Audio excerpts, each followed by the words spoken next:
통합진보당 이석기 의원이 소속된 경기 동부연합 구성원 일부가 지난 2011년과 지난해 중국을 다녀온 사실이 확인됐습니다. 국정원은 북한과 접촉하거나 직접 방북했을 가능성을 조사하고 있습니다. 이 의원 등 14명에 대해서는 출국 금지 조치가 내려졌습니다. 네, YTN 중계차 연결합니다. 강정규 기자. 네, 수원지방검찰청에 나와 있습니다. 네, 경기 동부연합 구성원들이 중국을 방문했다고요?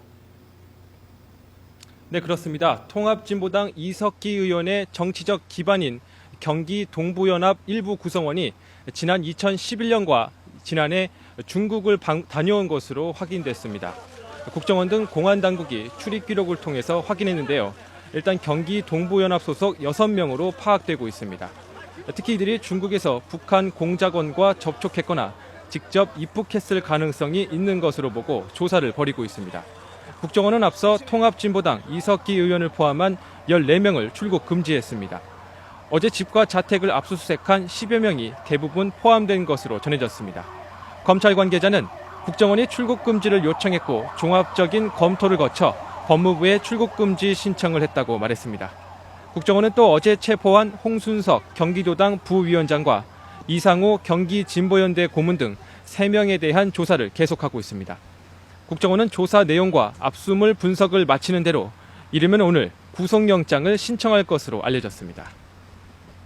네, 국정원이 이렇게 현역 국회의원을 상대로 내란 음모죄를 적용한 건 30여 년 만인데요. 혐의를 입증할 상당한 증거가 확보된 것으로 알려지고 있죠. 네, 이석기 의원 등에게 적용된 혐의는 크게 두 가지입니다.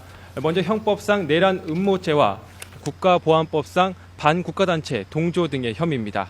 국정원은 지난 3년 동안 내사를 벌인 결과 이 의원 등이 체제 전복을 모의한 구체적인 정황을 확보했다고 밝혔습니다. 지난 5월 이 의원이 서울의 한 교육관에 100여 명의 조직원을 불러 모은 뒤 발언한 녹취록이 그 가운데 하나인데요. 이 자리에서 이 의원은 수도권에 있는 전신전화국 2곳과 유류저장고 등 주요 기관 시설을 공격할 수 있도록 미리 준비해야 한다고 말한 것으로 전해졌습니다. 또 인터넷을 통해 사제 폭발물을 만드는 방법을 숙지하라고 지시하기도 한 것으로 알려졌습니다. 국정원은 이번 사건을 지하 조직을 통한 내란 음모 사건으로 보고 수사에 속도를 내고 있습니다.